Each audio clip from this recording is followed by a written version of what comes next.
বন্ধুসকল, এই ভিডিঅ'টোত জ্যোতিপ্ৰসাদ আগৰৱালাৰ দেৱৰ ওপৰত পৰীক্ষাত আহিব পৰা কেইটামান প্ৰশ্ন যুগুত কৰা হৈছে, যিকেইটা সচৰাচৰ যিকোনো কম্পিটিটিভ এক্সামত সুধি থকা হয়। গতিকে এই ভিডিঅ'টো শেষলৈকে চাব। বলক ভিডিঅ'টো আৰম্ভ কৰোঁ। প্ৰথম প্ৰশ্নটো হ'ল, জ্যোতিপ্ৰসাদ আগৰৱালা দেৱৰ জন্ম কেতিয়া হয়? উত্তৰ 1903 চনৰ 17 জুনত। 17 জুনত 1903 চনত জ্যোতিপ্ৰসাদ আগৰৱালাৰ জন্ম হয়। দ্বিতীয়টো হ'ল, জ্যোতিপ্ৰসাদ আগৰৱালাৰ জন্ম ক'ত হয়? উত্তৰ উজনি অসমৰ ডিব্ৰুগড় জিলাত অৱস্থিত মাদাৰখাট মৌজাৰ তামোলবাৰী চাহ বাগিচাত জন্ম হয়। তেখেতৰ পিতৃৰ নাম কি আছিল? তেখেতৰ পিতৃ মাতৃৰ নাম হ'ল, তেখেতৰ পিতৃৰ নাম আছিল পৰমানন্দ আগৰৱালা আৰু মাকৰ নাম আছিল কিৰণময়ী আগৰৱালা।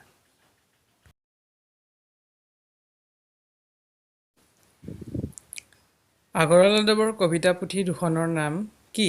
উত্তৰ লুইত পাৰৰ অগ্নিসুৰ, দ্বিতীয় জ্যোতি ৰামায়ণ। লুইত পাৰৰ অগ্নিসুৰ আৰু জ্যোতি ৰামায়ণ আগৰৱালা দেৱৰ দুখন কবিতা পুথি। জ্যোতিপ্ৰসাদ আগৰৱালাৰ একমাত্ৰ উপন্যাসখন কি আছিল? উত্তৰ আমাৰ গাঁও। আমাৰ গাঁও জ্যোতিপ্ৰসাদ আগৰৱালাৰ একমাত্ৰ উপন্যাস। জ্যোতিপ্ৰসাদ আগৰৱালাৰ প্ৰথমখন বোলছবি কি আছিল? উত্তৰ জয়মতী, যিখন 1935 চনত মুক্তি লাভ কৰিছিল। গতিকে চনটো মনত ৰখা ভাল। 1935 চনত জয়মতী বোলছবিখনে মুক্তি লাভ কৰিছিল।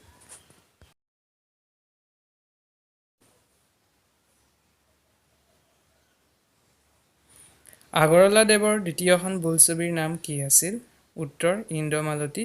ইন্দ্ৰমালতী আগৰৱালা দেৱৰ দ্বিতীয়খন বোলছবি, যিখন 1937 চনত মুক্তি লাভ কৰিছিল। আগৰৱালা দেৱৰ সম্পূৰ্ণ নাটকসমূহৰ নাম হ'ল শোণিত কুঁৱৰী, কাৰেঙৰ লিগিৰী, লভিতা, ৰূপালীম, নিমাতী কন্যা আৰু খনিকৰ। এইকেইখন তেখেতৰ ৰচিত নাটক। আগৰৱালা দেৱৰ শিশু সাহিত্যখনৰ নাম কি? উত্তৰ কমপুৰ সপোন।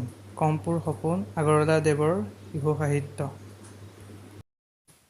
তেখেতৰ গল্পসমূহৰ নাম ৰূপহী, বগীতৰা, সোণতৰা, সোণটিৰ অভিমান, যুঁজাৰু, সতীৰ সোঁৱৰণী, সন্ধ্যা, কিলাকুটি, নীলাচৰা।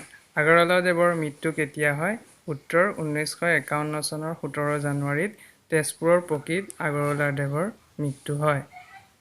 আশা কৰোঁ এই ভিডিঅ'টোৰ পৰা আপোনালোকে জ্যোতিপ্ৰসাদ আগৰৱালাৰ ওপৰত কিছু তথ্য জানিব পাৰিলে।